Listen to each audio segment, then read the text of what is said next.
Hi, if you're there, it probably means that you've chosen BluBluBar to be your everyday animation sidekick. Thank you.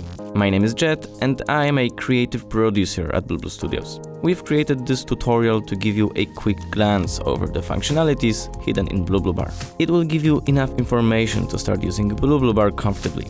If you want to know more, check out the full tutorial. Interface overview. The functionalities are divided into three categories: basic, keyframes, and shapes. We'll now go over each of them separately. Basic panel. From top to bottom we have spring, that applies a versatile controllable overshoot expression. Wiggle, that allows you to quickly apply normal or loopable wiggle on the property. Stretch, that applies a squash and stretch preset on a layer. Auto orient, that orients the layer in the direction of its movement. And null, which allows you to parent many layers to a single null with one click.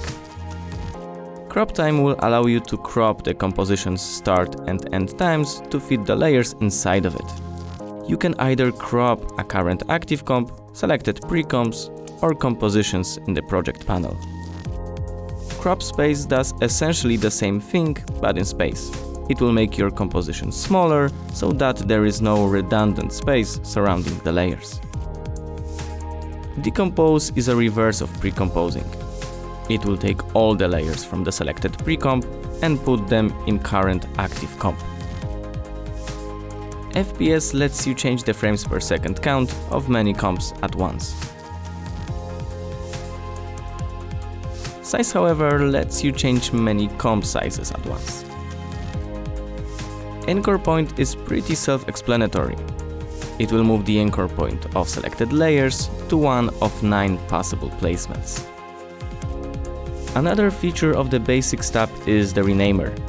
Just as you would think, it lets you rename objects in your project. As seen before, you can rename comps in your comp panel or in the project panel. You can write a custom name for your layers and choose one of the separators. Layer mirror mirrors the layer in one of the X, Y, or Z axis. Keyframes panel. Speed graph lets you control keyframes in and out forces very easily and intuitively. You have 3 sliders for in, out, and out forces that you can use. You can also input your custom values into 2 text boxes and click apply. Sequencer lets you sequence layers in time. Put in your sequence value.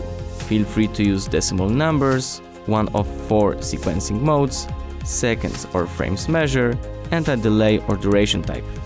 And voila! The 5 buttons you see here let you instantly modify keyframes interpolation.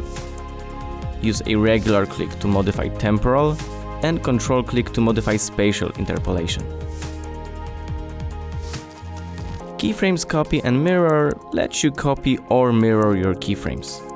The copy button will copy all the keyframes that are currently selected in your active composition and copy them to your current time marker.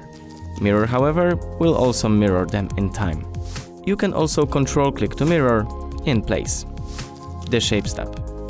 We have explode, which will take every shape group in your selected shape layer, text layer or illustrator layer and put them in a new layer. A control click will additionally remove the source. Merge, which is a reverse of explode. After clicking on it, it will take all the shape layers that you selected and merge them into a new shape layer. A control click will additionally remove all the source layers.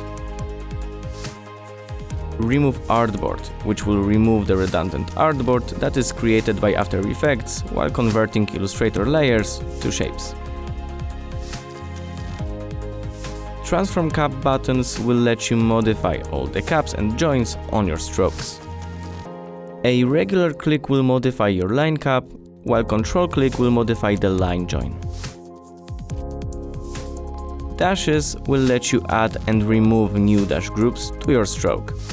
You can just select a shape layer and add or remove a dash with a single click without having to search for the specific dropdown. Trim paths. Trim paths will add a trim path effect on your shape layer with a single click. This feature will also add a basic 0 to 100 keyframes on your end property. Regular click will add a global trim path on the whole layer, whereas a control click will only add trim paths on the shape groups that you have selected when clicking. We've now gone over all the functionalities of BluBluBar. I hope you found our work interesting and potentially useful for yourself.